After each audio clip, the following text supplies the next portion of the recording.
Hey guys, it's Ariana Rubieska. Welcome to my YouTube channel. I talk all about stocks, real estate, and just entrepreneurship in general. In this video, I'll be talking about the common mistakes many make when trading or investing in the stock market. Before I get into it though, check out my socials for more stock market content. Also, join my Discord. So I have a Discord called Stock Cuties, and my other Discord is Bearish Bulls. Both are really great Discords. One has more members than the other. Just choose whichever one you'd like, and yeah, let's get started.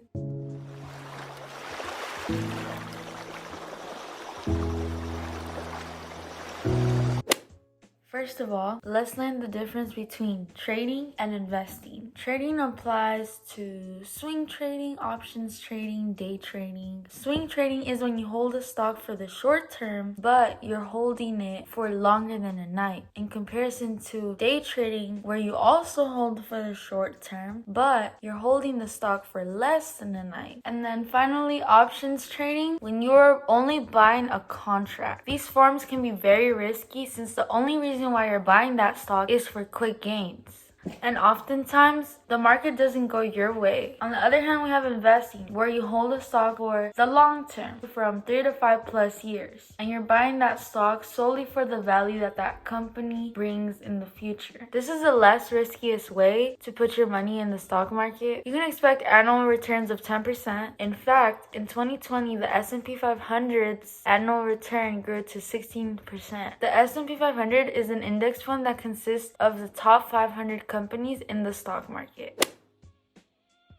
So now let's go over the common mistakes most people make when investing or trading. The first one is they get greedy. This mostly applies to traders. Before going in on a trade, be sure to set a desired amount of return in mind. Once the stock hits that, don't continue to hold. Continuing to hold only increases that risk. You know why you bought it in the first place, which was for quick profits, so treat it as such. Don't dismiss your research over a few more dollars.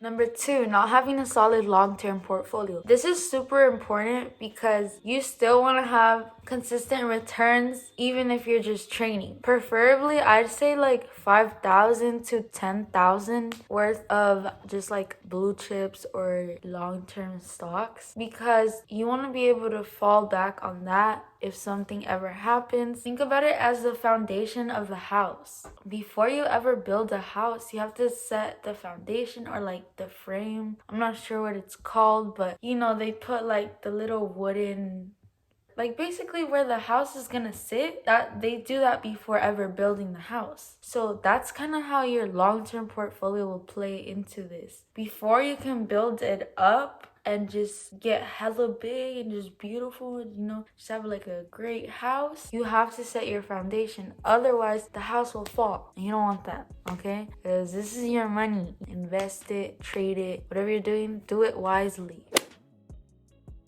Number 3, not having emergency buying power. Oh my goodness. This is something that I had to learn the hard way. You guys know that during February and March of 2021, the stock market was low-key bearish. So during this time, like the first few weeks, I did not have any emergency buying power. So I had to wait till I got paid because I used the money from my 9 to 5 to invest in stocks. And I had to wait like another week or 2 weeks to invest again and to hopefully recover from like all this. I'm pretty sure I was down like 3%, and like I don't know, I've never been down like that much, so it was a big deal for me. And I didn't have any emergency buying power to hopefully buy some swing trade, just something to revive my portfolio.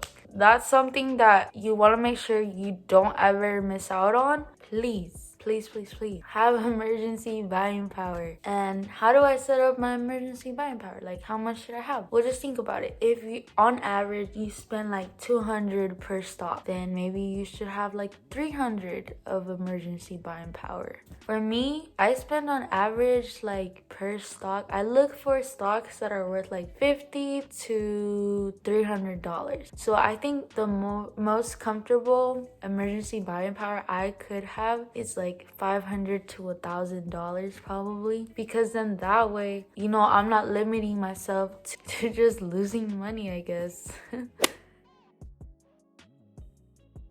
Number 4, not using a stop loss. A stop loss is literally in the name, like it just stops you from losing money. Let's take for instance Neo, the Neo stock. So you guys know that Neo was doing really good during the period of October to like once February hit, it just started dropping, right? But it hit $90, which was an all-time high for that stock. But ever since then, it just went downhill. So I bought Neo when it was at $30, and lately it's been around the 30s. The lowest it has hit, I think, was like 35. The way a stop loss works is once it hits the $30 mark, or whenever it was that you bought it. So like if someone bought it at $50, your stop loss would be at $50. And that way the stock automatically sells once it hits that. So once Neo hits $33, I'm gonna sell 2 shares of it and only keep 1. Thank God it never hit $33, but that's basically what a stop loss is. It just keeps you from losing money.